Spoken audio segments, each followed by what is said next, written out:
ସୁମତି ଦଣ୍ଡପାଟ। ସୁମତି ଦଣ୍ଡପାଟ। ଆପଣଙ୍କର ଏଇଟା କେଉଁ ଗାଁ? ନୂଆସାହି। ନୂଆସାହି। ଆଚ୍ଛା, ଆଉ ଆପଣ ବ୍ଲକଟା? କପ୍ତିପଦା। କପ୍ତିପଦା। ଆପଣ କେତେ ଦିନ ହେଲାଣି ଏଇ ଯେଉଁ ରୋଗ ବେମାରରେ ପଡ଼ିଥିଲେ? କ'ଣ କ'ଣ ସବୁ ହେଉଥିଲା ଆପଣ ଟିକେ କୁହନ୍ତୁ ନା, କେମିତି ଲାଗୁଥିଲା ଆପଣଙ୍କ ଦେହଟା ଆଗରୁ? 3 ମାସ ହେଲାନି ଜ୍ୱର ହଉଥିଲା। ଜ୍ୱର ହେଉଥିଲା। ସେଥିରେ ମଥା ବି ବୁଲଉଥିଲା, ସେଥିରେ ଜ୍ୱର ବି ଛାଡ଼ୁନଥିଲା। ଚାଲିବା ବୁଲିବା ପାଇଁ ବି ଇଚ୍ଛା ଟିକେ ଇଚ୍ଛା ହଉନଥିଲା, ଗୋଡ଼ ହାତ ନେସେଇ ପଡ଼ୁଥିଲା, ଏଇରକମ କିଛି ନାଗି ରହିଥିଲା ଆଉ। ଆଚ୍ଛା, ତାପରେ ଏଇ ଔଷଧ କେତେ ଦିନ ହେଲା ଖାଇଲା ପରେ ଭଲ ଲାଗିଲା? କେତେ ଦିନ ଖାଇଲା ପରେ ଭଲ ଲାଗିଲା ଯେଉଁ ଦେଲି, ଏଇ ଯେଉଁ ଆୟୁର୍ବେଦିକରେ ସବୁ ଦିଆହେଇଛି? ହଁ ହେଇଗଲାନି 16-17 ଦିନ ଆଉ। ଏବେ କେମିତି ଲାଗୁଛି? ଏବେ ଭଲ ଲାଗୁଛି। ଭଲ ଲାଗୁଛି ତ?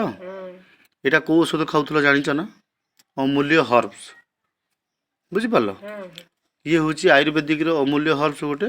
ତାକୁ ଆପଣ ଖାଇଲା ପରେ ଆପଣଙ୍କ ଦେହଟା ଏବେ ଭଲ ସୁସ୍ଥ ଲାଗୁଛି। ଏବେ ତାହେଲେ ଆପଣ ପୁରା ଫିଟ୍ ହେଇକି ରହିଛନ୍ତି, ଭଲ ଲାଗୁଛି ପୁରା? ଟିକେ ଛିଡ଼ା ହେଲେ ଦେଖିବା ଆପଣ, ପୁରା ଫିଟ୍ ତ?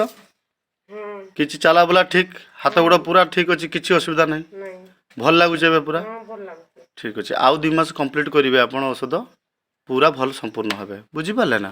ପୁରା ଇଏ ହେଇଯିବେ, ଆପଣ ପୁରା ଫିଟ୍ ହେଇଯିବେ। ଏବେ ତାହେଲେ ଆପଣଙ୍କୁ କେଉଁ ଔଷଧଟା ଖାଉଥିଲେ ଦେଖାନ୍ତୁ, ସେ ଅମୂଲ୍ୟ ହର୍ବସ୍ର ସେଇଟା ଦେଖାନ୍ତୁ ନା, ଯେଉଁ ଔଷଧଟା। ହଁ, ସେଇଟା ବି ଖାଉଥିଲେ, ଏଗୁଡ଼ା ସବୁ ଖାଉଥିଲେ ତ? ଏବେ ପୁରା ଭଲ ଲାଗୁଛି ଆପଣଙ୍କୁ? ହଉ, ଠିକ୍ ଅଛି।